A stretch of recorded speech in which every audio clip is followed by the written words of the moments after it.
Lapu-Lapu City Mayor Junard Ahong Chan nanawagan ngadto sa konduktor sa drainage project sa barangay Pahak ug sa kadagkuan sa DPWH 76 Engineering District nga abagahon ang nahitabo sa magtiayon na tagak sa gikaut nga proyekto samtang luwan sila sa tricycle. Si Luwan meron din sa report. Kasamtangan karong nagpaalim sa Lapu-Lapu City Hospital ang 50 anyos nga si Alito Hukdong human mahiagom og bali sa iyang tuong bukton. Nadislocate usab ang abaga sa iyang asawa nga si Delina 48 anyos. Samad sa kamot ra hinuon ang nahiaguman sa ilang 10 anyos nga anak. We're waiting sa ato ang espesyalista nga mo rounds para sa iyang immediate nga surgery. Arid buhaton sa atong Lapu-Lapu City Hospital ang surgery nila. Si Alito, kinsa usa sa mga maintenance personnel sa Lapu-Lapu City Hospital, nagmaneho sa ilang tricycle ni adtong higayuna kay may lakaw sila sa iyang pamilya pasado alas 7 kagahapon sa buntag. Matod sa mga nakasaksi nga samtang nagsubay ang tricycle paingon ngadto sa bangkal, may gikasugat kini nga motorsiklo hinungdan nga namidpid siya dinhing dapita. Apan way swerte kay ang gisubay niyang bahin sa karsada nahulpa hinungdan sa iyang pagkatagak. Sa pagkakaroon kung inyong makita, adunay mga additional barriers nga gipamutang sa dapit diin siya mahulog. Apan kung tan-aw nato ang ubang dapit, walay additional barriers gihapon nga gipamutang. Di man gud na sad ba close nato. Kilayo na kay tuyukan. Usa gid na ispaspasan og trabaho, no? Og butangan og mga barrier.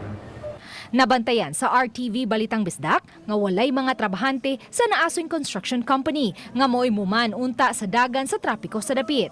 Ang mga traffic enforcer na sa dakbayan ang nangunay. Subay ni ini, makighinabi si Lapu-Lapu City Mayor Junard Ahong Chan sa kadagkuan sa DPWH 7 6th Engineering District kay ang proyekto iyaman sa nasunong kagamhanan. Ako yung pag-iistoryahan ang DPWH nga ila magina under magina nila ang contractor. Kung mahimo sila ang mopadala sa contractor or else kami na mo adto sa area karon ipaadto nako ipa-call up og unsa may number anang contractor kay ilan ang liabilities akong ipatawag sad ang city legal karon kung unsay mga legal remedies nga atong mapasamtang dito sa contractor.